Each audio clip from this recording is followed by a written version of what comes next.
Hello friends, मेरा नाम अंकित शुक्ला है।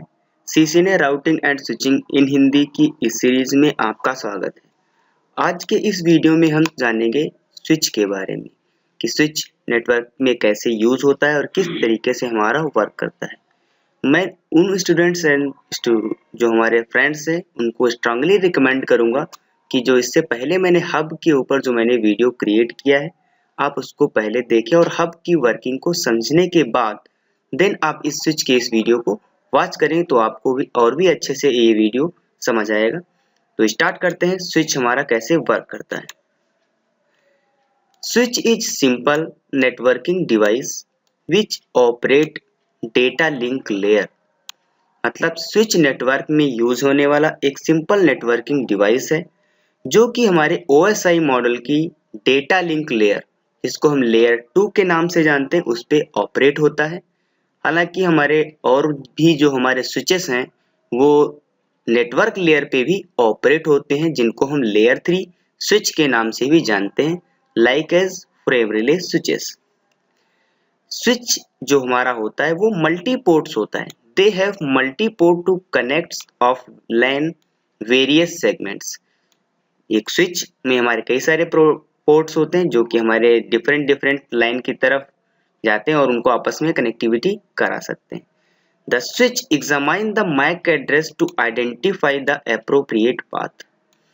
हब और स्विच में सबसे बड़ा डिफरेंस ये है कि हब हमारा कोई भी टेबल क्रिएट नहीं करता है, जबकि स्विच हमारा किन्हीं दो पीसी या किन्हीं दो नेटवर्किंग डिवाइसेस को आपस में कम्युनिकेट कराने के लिए उनका मैक एड्रेस या उनके फिजिकल एड्रेस को अपनी टेबल में नोट डाउन करके रखता रहता है।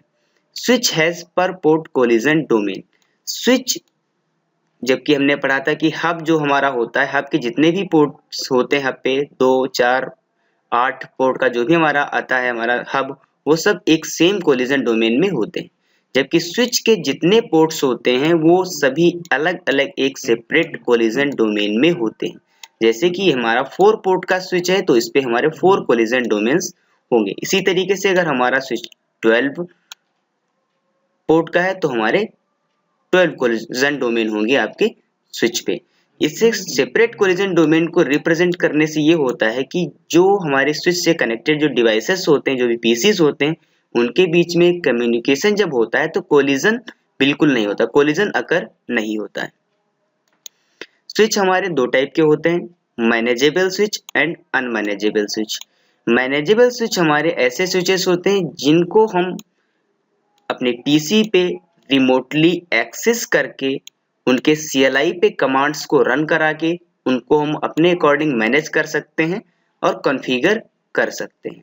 जबकि जो हमारे अनमैनेजेबल स्विच होते हैं, इन स्विचेस का काम होता है सिंपली डिफरेंट डिवाइसेस जैसे PCs, routers and switches and different devices को आपस में कनेक्टिविटी कराने के लिए यूज होता है। इनको हम कॉन्फ़िगर नहीं कर सकते हैं। तो हब की वर्किंग को और भी अच्छे से समझने के लिए हम इमेज से समझते हैं कि स्विच हमारा कैसे वर्क करता है। जैसा कि हम यहाँ पे कंसीडर करते हैं कि जो हमारा PC1 है वो हमारा PC3 से कम्युनिकेट करना चाहता है या कोई पैकेट या कोई डेटा PC3 पे भेजना चाहता है।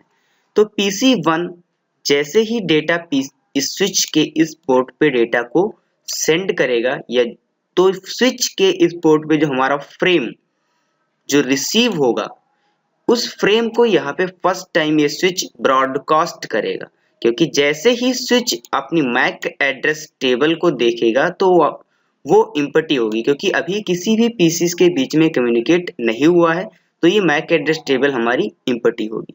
तो ये स्विच जैसे ही सोर्स एड्रेस और डेस्टिनेशन एड्रेस को मैच करेगा तो उसके सोर्स एड्रेस में तो PC1 का IP address and MAC address यहाँ पे मिल जाएगा, या फिर उसके फ्रेम में इस जो हमारा 111 जो हमारा मैक एड्रेस है वो सोर्स एड्रेस में तो होगा, लेकिन डेस्टिनेशन एड्रेस में एक ऐसा एड्रेस होगा जो कि उसकी मैक एड्रेस टेबल में नहीं होगा, जिसको बोलते हैं ब्रॉडकास्ट एड्रेस। FFF हमारा लेयर 2 ब्रॉडकास्ट यहाँ पे होता है।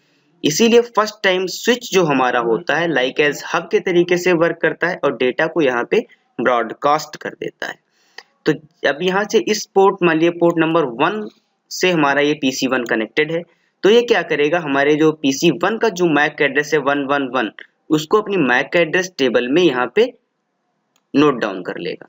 देन आगे जो हमारा फ्रेम होगा उसको क्या कर देगा, ब्रॉडकास्ट कर देगा। तो ये पैकेट हमारा PC2 पे भी जाएगा, PC3 पे भी जाएगा और PC4 पे भी जाएगा। बट यहाँ पे PC2 और PC4 जो होंगे वो इस डेटा को डिस्कार्ड कर देंगे, क्योंकि यहाँ पे ये डेटा जो था वो PC3 के लिए था। तो PC3 इस फ्रेम को रिसीव करने के बाद में यहाँ से पैकेट का जो हमारा डेटा होगा उसका रिप्लाई करेगा। तो ये PC यहाँ से इस पोर्ट्स पे रिप्लाई करेगा। जैसे ही इस पोर्ट पे फ्रेम पहुंचेगा तो इस स्विच को कंफर्म हो जाएगा कि जो PC3 है वो हमारा 333 मैक एड्रेस के साथ में इस पोर्ट नंबर 3 से कनेक्टेड है। तो ये क्या करेगा, यहाँ पे इसका मैक एड्रेस उठा के अपनी मैक एड्रेस टेबल में नोट डाउन कर लेगा। नोट डाउन करने के बाद जो हमारी इंफॉर्मेशन होगी उसको PC1 पे ट्रांसफर कर देगी और हमारा PC1 से PC3 में कम्युनिकेशन हो जाएगा। इसी तरीके से हमारा PC2 PC4 से जब कम्युनिकेट करेगा तो PC2 से PC4 पे जब होगा तो वहाँ पे ब्रॉडकास्ट होगा, क्योंकि PC4 के लिए अभी मैक एड्रेस यहाँ पे लर्न नहीं हुआ है। तो यहाँ पे सबसे समझने वाली जो चीज है वो ये है कि स्विच हमारा मैक एड्रेस सोर्स के बेस पे लर्न करता है, क्योंकि जैसे ही उसके पोर्ट पे कोई फ्रेम पहुंचता है तो सोर्स के बिहाफ पे वो मैक एड्रेस को अपनी मैक एड्रेस टेबल में नोट डाउन करता रहता है। इस मैक एड्रेस टेबल को हम लुकअप टेबल या फॉरवर्डिंग टेबल के नाम से भी जानते हैं। तो फर्स्ट टाइम स्विच हमारा लाइक एज हब वर्क करता है, देन उसके बाद में मैक एड्रेस टेबल के बिहाफ पे डेटा को ट्रांसफर करता है। तो हब हमारा कोई ब्रॉडकास्ट मैसेज आता है तब ब्रॉडकास्ट करता है, या फिर कोई मल्टीकास्ट पैकेट मिलता है तभी मल्टीकास्ट करता है, अदरवाइज हमारा मैक एड्रेस टेबल के बिहाफ पे डेटा ट्रांसफर करता है। तो हब जो हमारा स्विच होता है वो हब से काफी बेटर होता है। तो इस फंक्शनैलिटी को हम अच्छे से समझने के प्रैक्टिकली थोड़ा सा समझते हैं पैकेट ट्रेसर पे कि स्विच हमारा कैसे वर्क करता है। तो देखिए हमारा यहाँ पे स्विच है, स्विच से हमने 4 पीसीस को कनेक्ट कर रखा है। तो अभी अगर हम इस पीसी पे मैक एड्रेस टेबल देखेंगे तो यहाँ पे कोई भी हमको मैक एड्रेस नहीं मिलेगा। मैक एड्रेस टेबल हमारी एम्प्टी होनी चाहिए। तो कमांड चलाते हैं इनेबल और यहाँ पे कमांड चलाते हैं show MAC address table, enter करते हैं। तो देखिए यहाँ पे हमारी मैक एड्रेस टेबल जो है बिल्कुल एम्प्टी है, कोई भी मैक एड्रेस इसकी टेबल में नहीं है। तो जैसे ही कम्युनिकेशन हमारा स्टार्ट होगा इन पीसीस के बीच में तो मैक एड्रेस टेबल को हमारा स्विच लर्न करना स्टार्ट कर देगा। तो सिंपली हम एक PC1 से PC2 पे डेटा को ट्रांसफर करते हैं। तो देखिए फर्स्ट टाइम हमारा जो होगा पैकेट वो ब्रॉडकास्ट होगा, क्योंकि अभी इस स्विच के पास किसी का भी मैक एड्रेस नहीं है, इसकी मैक एड्रेस टेबल जो है वो बिल्कुल एम्प्टी है। तो ये ब्रॉडकास्ट एड्रेस पे ब्रॉडकास्ट कर देगा डेटा को। ये देखिए यहाँ सभी हमारे जो 3 पीसी और कनेक्टेड हैं उन सभी पे पैकेट हमारा ट्रांसफर हो गया है, जबकि देखिए यहाँ पे रिसीव नहीं हुआ है क्योंकि पैकेट हमारा PC2 के लिए था तो यहाँ पे आ चुका है। अब ये PC हमारा जो है ये भी रिप्लाई करेगा स्विच को। तो जैसे ही इधर से ये हमारा डेटा, ये जो पैकेट है हमारा जैसे ही स्विच पे जाएगा तो इसका मैक एड्रेस टेबल भी स्विच लर्न कर लेगा, जबकि PC1 का जो फर्स्ट टाइम आया था पैकेट उसके साथ में इसकी मैक एड्रेस टेबल में लर्न हो चुका होगा। जब ये रिप्लाई करेगा तो PC1 एंड PC2 का मैक एड्रेस हमारे स्विच की मैक एड्रेस टेबल में जाकर के सेव हो जाएगा। तो आगे स्टार्ट करते हैं। तो देखिए ये इसने रिप्लाई किया है, देन ये यूनिकास्ट, देखिए अब इस बार ब्रॉडकास्ट नहीं होगा। देखिए हमारा पैकेट यहाँ पे सक्सेसफुल का रिप्लाई आ गया है। तो इस तरीके से अगर हम अब यहाँ पे कमांड चला के अपना देखते हैं, फिर से दोबारा कमांड रन कराते हैं, तो देखिए हमारा इन दोनों ही पीसीस का जो मैक एड्रेस टेबल है, जो हमारी मैक एड्रेस है वो यहाँ पे लर्न हो चुका है, डायनेमिकली रन कर दिया गया है, लर्न किया गया है। और पीसी देखो F0Y1 से कनेक्टेड है तो F0Y1 पे जो पोर्ट है उसका मैक एड्रेस यहाँ पे लर्न किया गया है। इसी तरीके से अगर हम PC0 को PC3 पे कम्युनिकेट कराते हैं तो देखिए फिर से ब्रॉडकास्ट होगा क्योंकि उसका मैक एड्रेस नहीं होगा।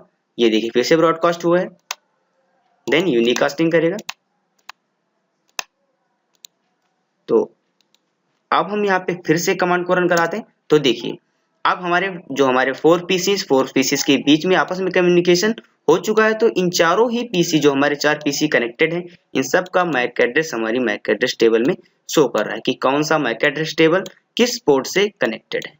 तो स्विच हमारा सोर्स के बिहाफ पे मैक एड्रेस टेबल को अपनी मैक एड्रेस जो टेबल होती है उसमें नोट डाउन करता है। तो इस तरीके से हमारी मैक एड्रेस टेबल या लुकअप टेबल या फॉरवर्डिंग टेबल हमारी बिल्ड होती है।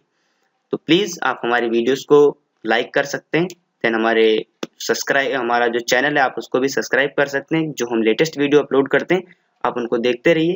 And thank you for watching.